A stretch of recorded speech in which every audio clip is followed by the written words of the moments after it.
अब हमें धीरे धीरे किस तरह से कोरोना को हराना है। कोरोना को केवल सरकार नहीं हरा सकती जब तक लोगों का साथ नहीं मिलेगा। और दिल्ली के लोगों ने आज तक बहुत बड़े बड़े काम करके दिखाए हैं। सबसे बड़ा काम तो पिछले 5 साल में दिल्ली के लोगों ने करके दिखाया था जब डेंगू को हराया था। 2015 में डेंगू के 16,000 केस हुए थे, 60 से ज़्यादा लोगों की मौत हुई थी। और पिछले साल आप लोगों ने 10 हफ्ते 10 बजे 10 मिनट प्रोग्राम किया था और डेंगू को हराया था। पिछले साल 1,500 केस हुए थे और एक भी मौत नहीं हुई थी दिल्ली के अंदर। गजब का काम करके दिखाया था आपने। अब हमें कोरोना को हराना है। जिंदगी भर तो लॉकडाउन में नहीं जीना ना, ऐसे लॉकडाउन कब तक चलेगा। कोरोना को हराएंगे तभी तो लॉकडाउन खत्म होगा। अभी दिल्ली के अंदर कुछ गतिविधियां शुरू हुई हैं। अब धीरे धीरे जब कोरोना को हराएंगे तो दिल्ली को और खोला जाएगा, फिर और खोला जाएगा, दिल्ली में और एक्टिविटीज शुरू की जाएगी। तो अगर दिल्ली के लोग डेंगू को हरा सकते हैं, पूरी दुनिया डेंगू के सामने झुक गई थी, आप लोगों ने हराया था, तो अब अपने को कोरोना को भी हराना है और मिलके हरा सकते हैं। बस 3 चीजों का ख्याल रखना है। हर हालत में मास्क पहन के रखना है। जब भी आप घर से बाहर निकलते हैं मास्क पहन के जाओ, घर के बाहर जाओ मास्क जरूर पहनो। ये सबसे बड़ी प्रोटेक्शन है। कसम खा लो कि मास्क पहने बिना आप घर से बाहर नहीं निकलोगे। दूसरी चीज, सोशल डिस्टेंसिंग। आपको दूसरे लोगों से कम 2 गज 3 गज की दूरी बना के रखनी है। किसी भी हालत में लोगों के करीब नहीं जाना। सोशल डिस्टेंसिंग पूरी दुनिया में देखने को मिल रहा है कि जहां जहां लोगों ने इनका ख्याल रखा वहां पे लोग बच गए। और तीसरी चीज, अपने हाथ धोने हैं, सैनिटाइज करने हैं।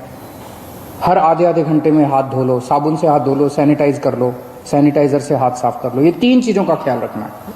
अगर इन 3 चीजों का हम ख्याल रखते हैं तो आप कोरोना से बच जाओगे। आपको कोरोना होगा कि नहीं होगा, ये 90% आपके ऊपर निर्भर करता है। अगर आप इन 3 चीजों का ख्याल रखेंगे तो कोरोना आपको नहीं होगा। और हम दिल्ली के लोग मिलकर कोरोना को हरा सकते हैं। मुझे अपने दिल्ली के लोगों पे भरोसा है। कल केंद्र सरकार की गाइडलाइंस के हिसाब से हमने भी छूट दी। जो केंद्र सरकार ने कहा भाई ये कर सकते हो, ये कर सकते हो, ये कर सकते हो, उसके हिसाब से हमने दी। आज मुझे थोड़ा सा दुख हुआ। कुछ दुकानों के सामने मैंने देखा कि इतनी भीड़ लग गई, लोग सोशल डिस्टेंसिंग फॉलो नहीं कर रहे थे। कुछ दुकानों के सामने, अपने लोग बहुत अच्छे हैं, दिल्ली के लोग बहुत अच्छे हैं, लेकिन कुछ जगहों पे लोगों ने सोशल डिस्टेंसिंग नहीं मानी, भगदड़ मच गई। इससे किसका नुकसान हो रहा है? आपका ही नुकसान हो रहा है। आप ही बीमार पड़ोगे। आप सोच के देखो कि अगर आप उस भगदड़ में थे और उसमें 2-4 लोगों को मान लो कोरोना था, आपको भी हो जाएगा, क्या फायदा होगा? आपकी जिंदगी खतरे में, आपके परिवार के लोगों को हो जाएगा उसके बाद। तो क्यों इस तरह का रिस्क मोल लेते हो? क्यों इस तरह की गतिविधि करते हो? जहां जहां आज लोगों ने इस तरह की हरकत की, सही नहीं किया।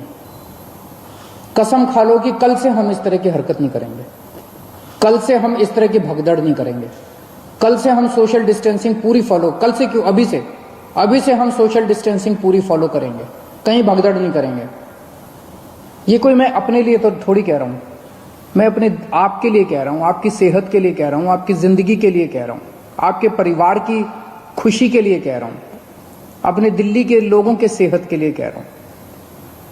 और ये कोई बहुत बड़ी बात थोड़ी है। और कोई दुकान बंद नहीं हो रही, कोई ऐसा थोड़ी है कि बस 1 घंटे के अंदर कोई दुकान खुल रही है। दुकानें तो खुली हुई हैं, कल भी खुलेगी, परसों भी खुलेगी। तो इस तरह से भगदड़ करने की क्या जरूरत है? लेकिन अगर कहीं पे अब हमें पता चला कि सोशल डिस्टेंसिंग फॉलो नहीं हो रही, कहीं पे ठीक चीजें नहीं चल रही, तो फिर हमें उस एरिया को सील करना पड़ेगा। फिर जो हमने रियायतें दी हैं वो रियायतें हमें वापस लेनी पड़ेगी। मेरे पास कोई चारा नहीं बचेगा। मुझे बाकी दिल्ली के, सभी दिल्ली के लोगों की, आपकी सेहत के लिए, दिल्ली के लोगों की सेहत के लिए कड़े कदम उठाने पड़े, हम कड़े कदम उठाएंगे। इसीलिए मेरी आप सबसे गुजारिश है कि जो ये रियायतें दी गई है इन रियायतों के, ये रियायतें इसलिए दी गई है ताकि अब धीरे धीरे धीरे धीरे हम अपनी दिल्ली को खोलते जाएं, अब गतिविधियां शुरू करते जाएं, अर्थव्यवस्था शुरू होती जाए। अगर हम जिम्मेदार नागरिक बन के काम नहीं करेंगे तो फिर से और कड़ाई करनी पड़ेगी। और कब तक हम लॉकडाउन में रहेंगे? जिंदगी भर तो लॉकडाउन में नहीं रह सकते ना, 1.5 महीना तो हो गया लॉकडाउन में रहते रहते। अब तो अपने को खोलना चाहिए, तो अब तो जिम्मेदारी के साथ काम करना चाहिए। और जिम्मेदारी केवल इसलिए ताकि हम लोग सुरक्षित रहें, हमारा परिवार सुरक्षित रहे। तो मेरी आपसे हाथ जोड़ के विनती है, हम नहीं चाहते कि और कड़े कदम उठाए जाएं, लेकिन अगर किसी एरिया के अंदर किसी दुकान पे अगर होता है, और दूसरी चीज, दुकान वालों को जिम्मेदारी लेनी पड़ेगी। अगर आपकी दुकान है और आपकी दुकान के सामने ये नहीं हो रहा, आपकी दुकान बंद कर देंगे, आपकी दुकान सील कर देंगे। और अगर किसी क्षेत्र के अंदर कोई फॉलो नहीं हो रहा तो उस एरिया को सील कर देंगे। फिर हमें करना पड़ेगा, आपके लिए करना पड़ेगा। मुझे अपने दिल्ली के लोगों पे गर्व है, मुझे अपने दिल्ली के लोगों पे भरोसा है, विश्वास है कि हम बड़े बड़े काम करके दिखा सकते हैं।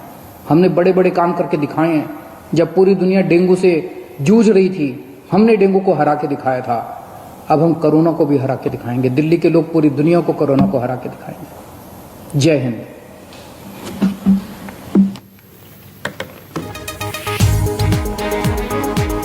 तो दिल्ली के मुख्यमंत्री अरविंद केजरीवाल यहां पर दिल्ली वालों से ही अपील करते हुए और ये बताते हुए कि इससे पहले भी दिल्ली वालों ने हमेशा साथ दिया है, एक साथ मिलकर ही हरा सकते हैं।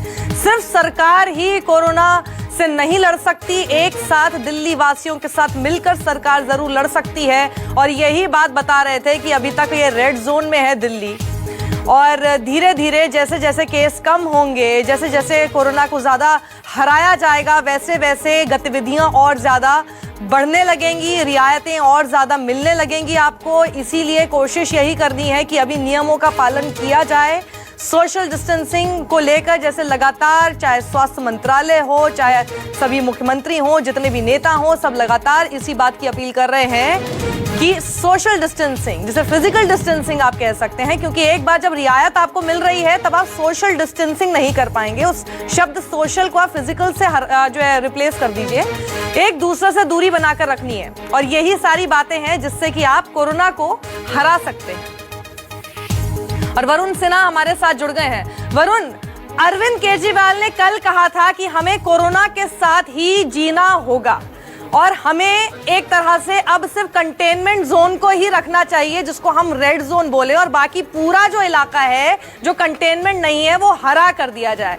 दिल्ली सरकार बहुत ज्यादा इस बात से परेशान है कि रेवेन्यू नहीं आ पा रहा है, अर्थव्यवस्था नहीं चल पा रही है, पैसा आखिर कहां से आएगा। आज जो अरविंद केजरीवाल ने बोला, उसके संकेत क्या लग रहे हैं आपको? देखिए, सीधे तौर पर ये सवाल उठ रहा था कि जिस तरीके से सुबह नियमों की धज्जियां उड़ी, लॉकडाउन के बाद ये कहा जा रहा था कि शायद स्थिति ऐसी बने कि दिल्ली के अंदर लोग तमाम जो नियम बनाए गए हैं उसको फॉलो करते नजर आएँ और जो दुकानें हैं वहाँ पर सोशल डिस्टेंसिंग को फॉलो करें। लेकिन सुबह ऐसा कुछ भी नहीं हुआ। ऐसी परिस्थिति में मुख्यमंत्री ये तो कहते नजर आए कि सोशल डिस्टेंसिंग को फॉलो करें लोग, लेकिन ये कहते नजर नहीं आए कि दुकानें बंद नहीं होंगी, यानी दुकानें खुली रहेंगी। दिल्ली के अंदर लीकर की जितनी दुकानें अभी फिलहाल कल और ऑर्डर जो दिया गया था वो तमाम दुकानें खुली रहेंगी। वजह साफ है कि सरकार के पास अभी फिलहाल स्थिति ऐसी है कि बहुत ज़्यादा आर्थिक रूप से मजबूती के साथ सरकार नहीं खड़ी है। कल मुख्यमंत्री ने भी कहा कि अप्रैल के महीने में कहाँ 3,500 करोड़ आता था, इस महीने 350 करोड़ आया है। तो ऐसी परिस्थिति में सरकार की सबसे बड़ी परेशानी इस बात को लेकर ही है कि वो कैसे रेवेन्यू इकट्ठा करे, कैसे पैसा इकट्ठा करे, और शायद लीकर या फिर अन्य तमाम चीज़ें जो इस समय खोली गई हैं ज़रूरत के हिसाब से, उन चीज़ों को सरकार चाहती है कि किसी भी कीमत पे बंद ना किया जाए और वो सर्विसेज चलती रहे। लेकिन उसके लिए सबसे बड़ी ज़रूरत की बात यह है कि तमाम जो लोग भी इस समय उन सर्विसेज का फ़ायदा उठाने की कोशिश कर रहे हैं वो एकदम से सड़कों पे ना उतरे, सोशल डिस्टेंसिंग का फॉलो करें, स्थिति समझे, हालात को समझे और उसके बाद चीज़ों को यूज़ करने की प्रक्रिया में शामिल हो। यही शायद मुख्यमंत्री समझाते हुए नजर भी आए। ये अपील भी की है उन्होंने कि पीएम एक तरह से दिल्ली को पूरा का पूरा खोल ही दें अब, क्योंकि कोरोना के साथ अब जीना होगा। लेकिन कोरोना को साथ जीते जीते हराएंगे कैसे, इसको लेकर कोई रोड मैप है क्या सरकार के पास? ये बहुत स्पष्ट बात है कि दिल्ली के अंदर आपने MHA के हिसाब से 11 जोन तो बांट दिए, सबको रेड कर दिया, लेकिन दिल्ली के अंदर अभी भी जो कंटेनमेंट जोन की संख्या है जो करीब 102 पहुंच गई थी, अब वो घट के 94 हो गई है, 94 हो गई है। ऐसी परिस्थिति में लगातार अरविंद केजरीवाल सरकार ये कह रही है कि आपको अगर दिल्ली को बांटना है तो आप वार्ड वाइज बांटिए, जितने वार्ड हैं उसके हिसाब से आप कंटेनमेंट जोन को हम लोगों ने डिसाइड किया है, उसी हिसाब से अगर आप रेड जोन बांटते हैं तो हम जल्दी जो है वो चीज़ों को प्रक्रिया के रूप में कर सकते हैं। यानी साफ है कि मुख्यमंत्री चाहते हैं कि दिल्ली के जो हालात हैं उसको लेकर केंद्र सरकार ये जरूर फैसला ले और इस पर बातचीत करे कि दिल्ली में आने वाले दिनों में हो सकता है कि कुछ चीजें जल्दी शुरू करने के लिए फिलहाल सरकार प्रयासरत नजर आ रही है। जी वरुण, शुक्रिया इस पूरी जानकारी के लिए आपका। और फिलहाल दिल्ली की इस खबर के बाद यहाँ रुकना होगा, मैं छोटे से ब्रेक के लिए जल्द लौटेंगे।